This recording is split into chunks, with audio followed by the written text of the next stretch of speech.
Disney started on October 16th, 1923. On November 27th, 2013, Disney released a movie called Frozen.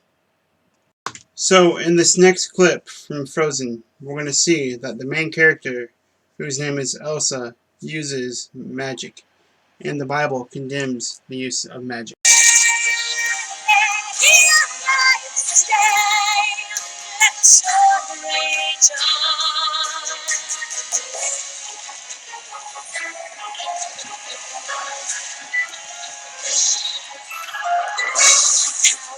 Flurries through the air into the ground.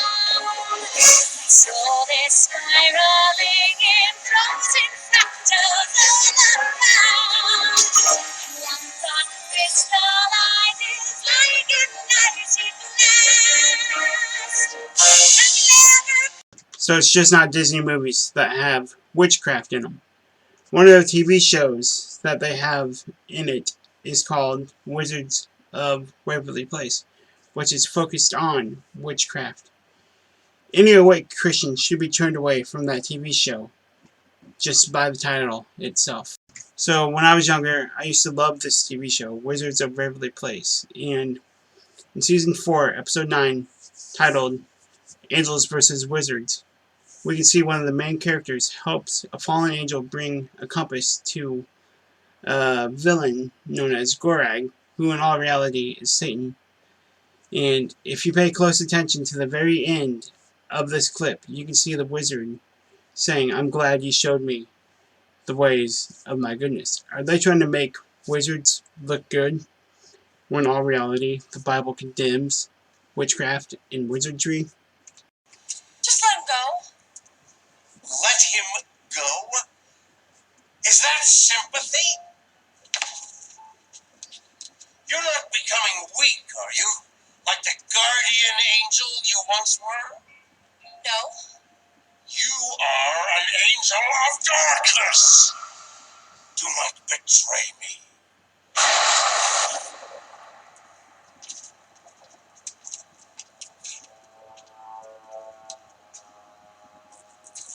Rosie, I haven't even thanked you for showing me the evil of my good ways. Does that make sense? I think it does. Justin, we have to get out of here now. Please. Why? Because I care about you. We can just stay here forever. Just like you said. Justin, we have to leave now because Gorog is going to destroy you. Gorog won't destroy me. He needs me. No, he's used you and now he's done. Please, let's go. No! I'm never going back. I'm no longer a wizard. I'm an angel of darkness. Thanks to you, I now know where I belong. So what Disney is doing is very dangerous. We can see in the book of Isaiah that it talks about people that mix good for bad and bad for good. Let's look at Isaiah 5:20. Woe unto them that call evil good and good evil, who substitute darkness for light and light for darkness, who substitute bitter for sweet and sweet for bitter. Isaiah 5:20. So where exactly do we get dark angels from? To understand that, we have to look at Revelation 12:7-9. And war broke out in heaven. Michael and his angels fought with the dragon, and the dragon and his angels fought, but they did not prevail, nor was there a place found for them in heaven any longer. So the great dragon was cast out, that serpent of old, called the devil and Satan, who deceives the whole world. He was cast to the earth, and his angels were cast out with him. So when it comes to watching Disney, let's take Elsa's advice and... So by letting it go, I mean to not watch Disney anymore, because we know Disney's full of witchcraft and other sins. I will be doing a video shortly on the 7 sins that Disney teaches. I hope you guys enjoy. Everyone have a blessed Sabbath, and I'll talk to you guys next week. Bye. So we already know Disney is bad for our kids. What about Cartoon Network? On October 1st, 1992, Cartoon Network started. So June 9th, 2000, Cartoon Network released a show called The Grim Adventures of Billy and Mandy. So I remember in the Grim Adventures of Billy and Mandy, this really dark, shadowy character whose name is Nergal. Let's take a look at a little bit of Nergal's history. He is a neurotic demon named after the Babylonian deity who lives alone in the center of the earth and desperately desires friends. So who exactly is Nergal? Because he was a god of fire, the desert, and the underworld, and also a god from ancient paganism, later Christian writers sometimes identify Nergal as a demon, even identify him with Satan.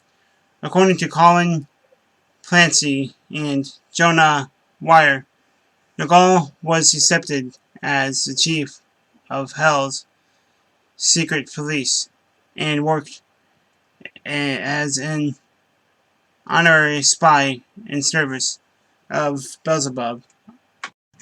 So is the Grim Adventures of Billy and Mandy trying to get our kids used to Babylonian idol worship? I find it disturbing that Cartoon Network has a Babylonian demigod in one of their TV shows. What does the Bible say about having any other gods before the one true God? Or any other gods other than the one true God? To understand that, we have to look at Exodus 20, verse 3. Thou shalt have no other gods before me. On May 21st, 2013, Cartoon Network released a show called Steven Universe. Nervous? I'm not.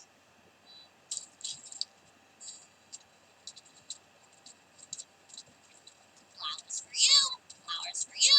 Flowers for you. Wedding commander? All flowers have been deployed. Thanks, Nervous.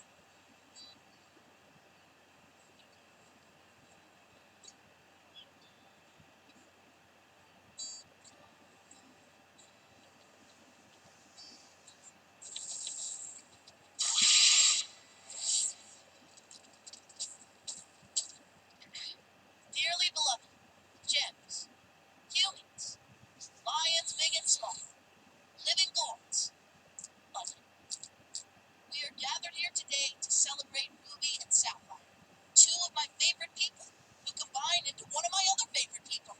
You all probably know her as Garnet. She is their love, given form.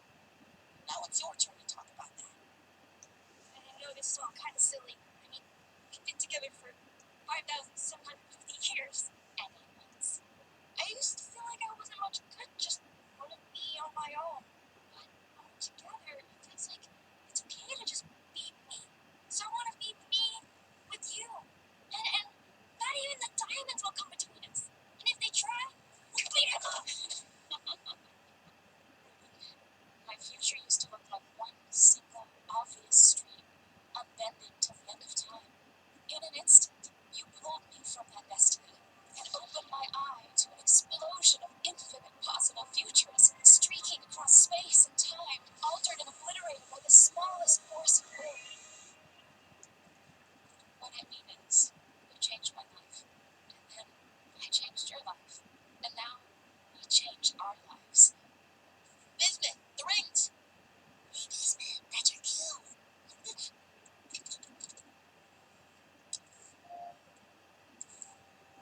Ruby, do you take this gem to have and to hold on this and every other planet in the universe? I do! And Sapphire, do you? Yes. You didn't let me finish. I'm just very excited. And by the power vested in me by the state of Delmarva, I now pronounce you Garnet! So what exactly does the Bible say about the LGBT movement? I'm reading out of Leviticus 18:22. You shall not lie with male.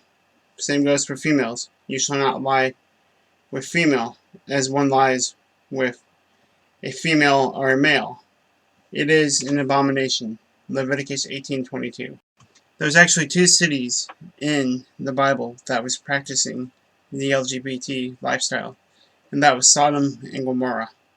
What happened with Sodom and Gomorrah? They both were destroyed because of their sin. with the LGBT community. So if we already know Cartoon Network and Disney are bad for our kids, what about Nickelodeon?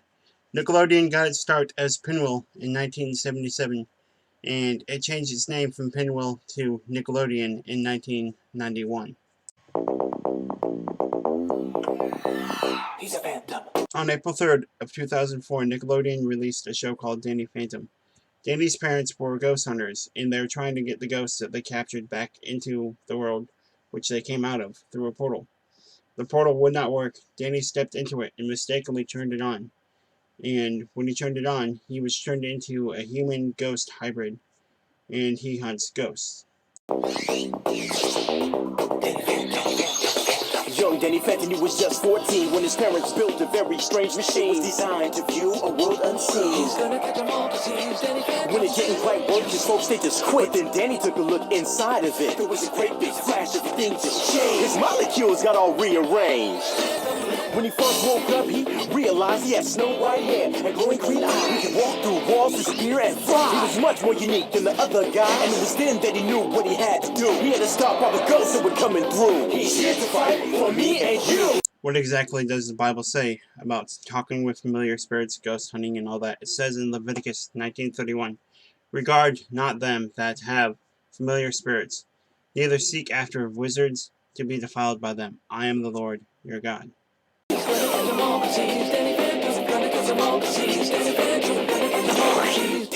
So is Nickelodeon teaching our kids with shows such as Danny Phantom that the dead come back as ghosts to haunt this world? Let's look at Ecclesiastes 9:5. "For the living know that they shall die, but the dead know not anything, neither have they any more a reward, for the memory of them is forgotten." Ecclesiastes 9:5.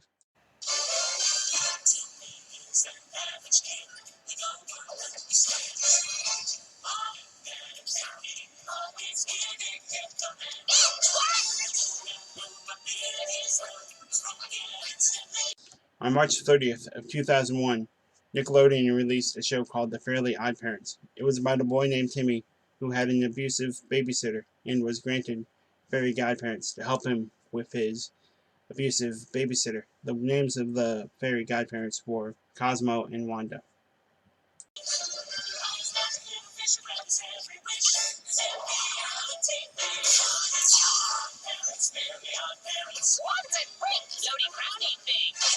What exactly is a fairy?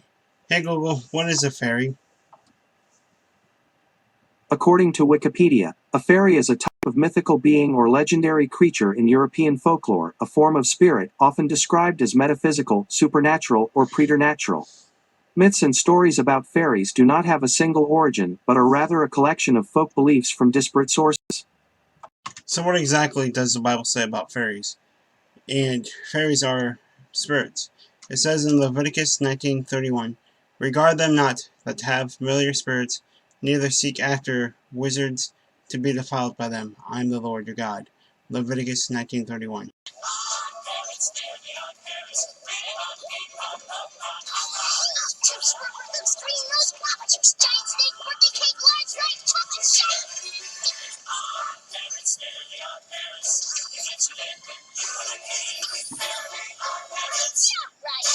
So is it okay for you to let your kids watch Fairly Odd Parents if you're a Bible-believing Christian?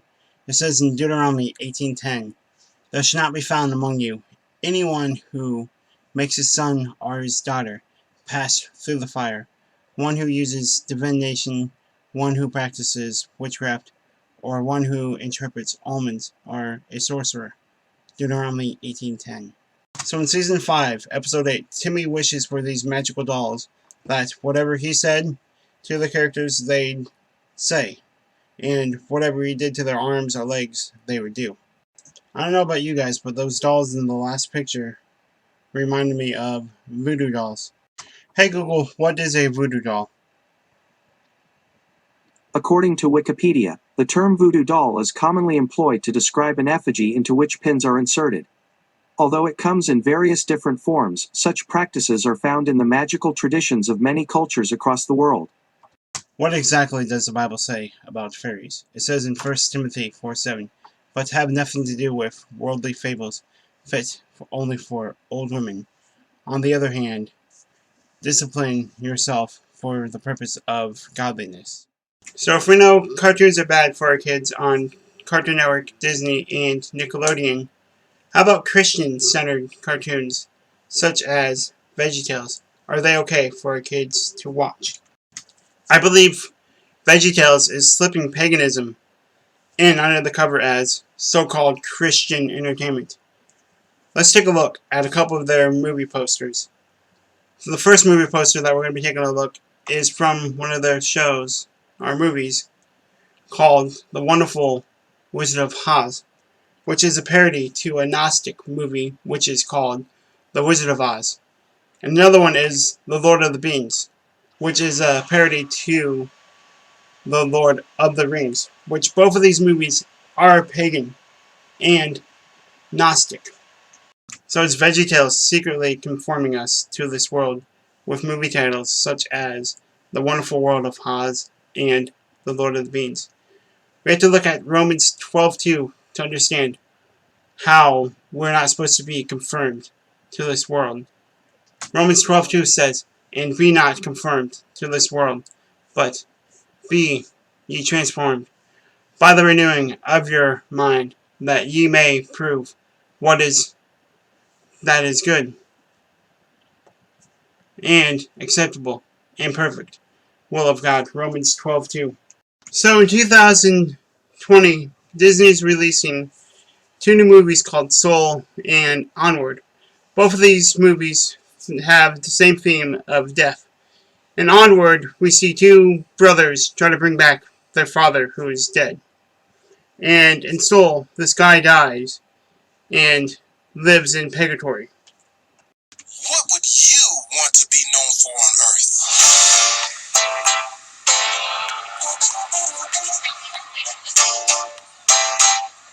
We only have a short time on this planet. You want to become the person that you were born to be? Don't waste your time on all the junk of life. Do it. Spend your precious hours doing what will bring out the real you. The brilliant, passionate you. That's ready to contribute something meaningful into this world. I got the gig. I really need a haircut today, man. Can you fit me in? Whoa, whoa,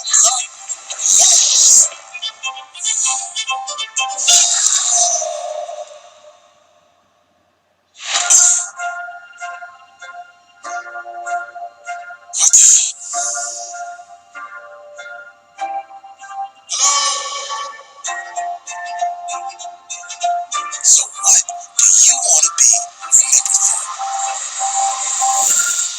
Probably for doing this funny cowboy dance.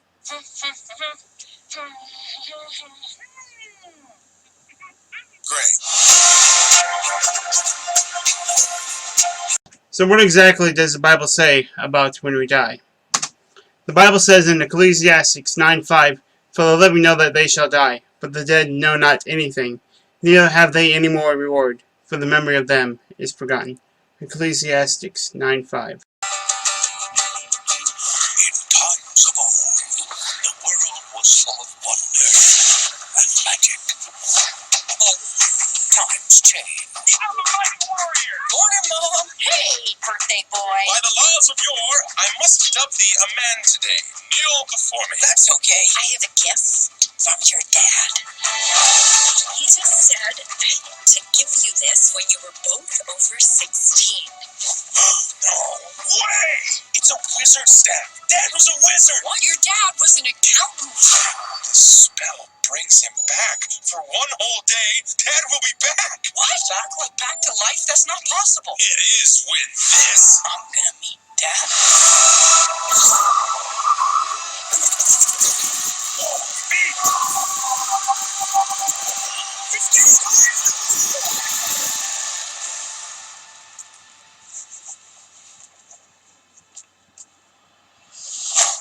It's just legs. I definitely remember Dad having a top part. Oh, what did I do?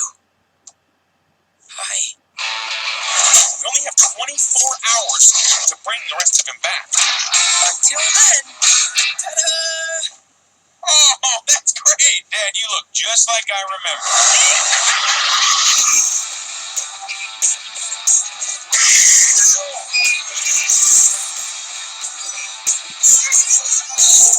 Problem, Shane.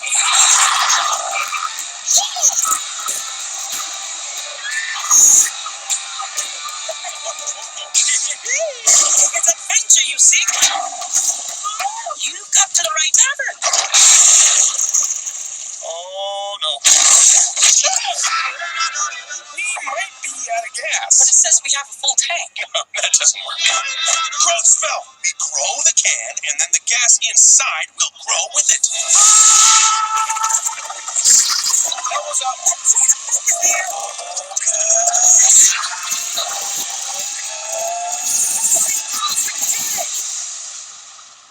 It worked! The can is huge!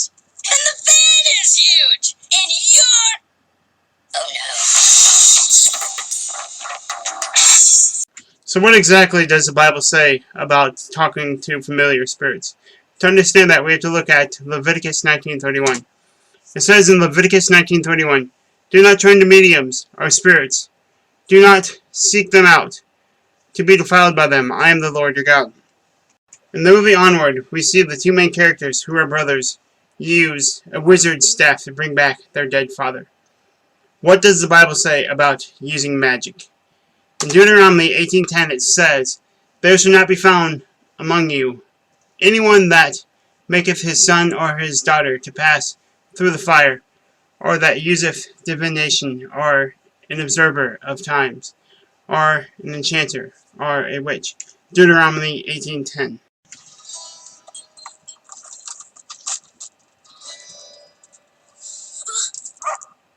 It's you. You're gonna get me in trouble. Dante, someone could hear me. I wish someone wanted to hear me. Other than you. Okay. I know I'm not supposed to love music. No music. No music. But my great-grandma Coco's father was the greatest musician of all time. Ernesto de la Cruz. One day, he left with his guitar and never returned. Now my family thinks music is a curse. Great-great-grandfather, none of them understand me. I'm supposed to play music. All right. Who's in there? I'm sorry. What's going on? I'm just dreaming. You mind? Welcome to the land of the dead. Dante, wait up! You gotta stay with me, boy. This isn't a dream then. You're all really out there. Agents at the Department of Family Reunions are available to assist you. Please be on the lookout for a living boy. Miguel, you're here. We're your family, mijo.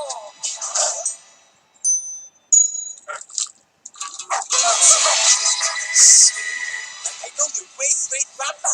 I'll get you to him. What are you doing? I'm walking like a skeleton. No, skeletons don't walk like that. That's how you walk. No, I don't. There's no one left in the living world who remembers you. You disappear from this world. But you can change that. We gotta find my great-great-grandpa. You gotta do it by sunrise. What happens at sunrise? You'll be stuck here forever. What? Ugh. I'm a big fan. Forget how much your family loves you. It's almost sunrise. One cannot deny who one is meant to be. That's you! I am terribly allergic, but Dante doesn't have any hair. And I don't have a nose, and yet you do. That's you! To talk to you. Good morning, child. I was hoping you'd visit today. Oh, wow. Your mother's necklace. That's what I wanted to talk to you about. My father wants me to marry Coco. Coco, but he's so serious. I know. My father thinks it's the right path for me. But lately, I've been having this dream, and I think it's... Oh, a dream. Let's hear all about it.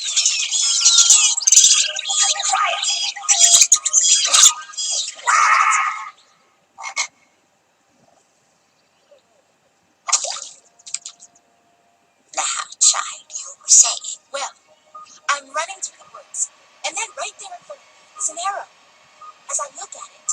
starts to spin. A spinning arrow. How unusual. Yes, it spins faster and faster and faster until suddenly it stops. Well, seems to me this spinning arrow is pointing you down your path. But Grandmother Willow, what is my path? How am I ever going to find it? Your mother asked me the very same question. She did?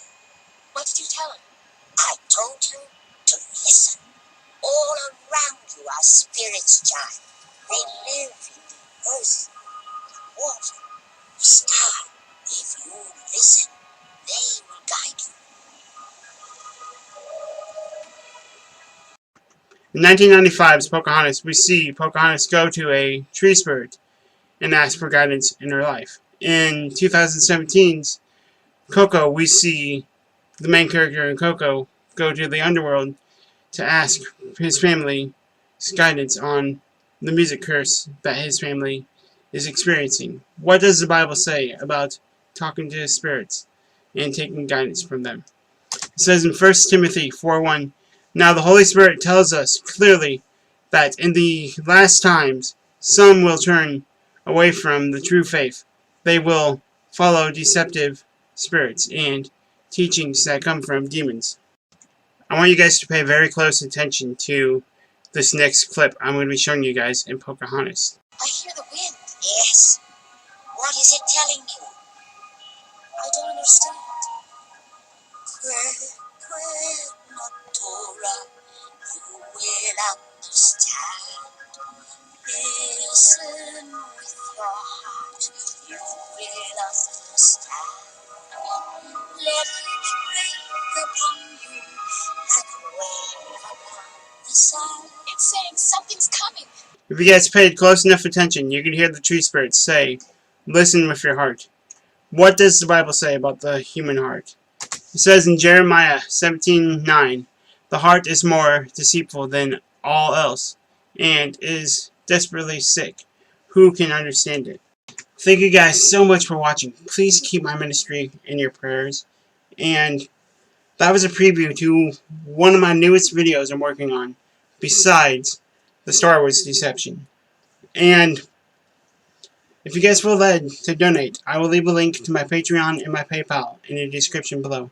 And if you guys feel like you want to talk to me during the week, I will leave a link to all my social medias in the description below. Everyone have a blessed Sabbath, and I'll talk to you guys next week.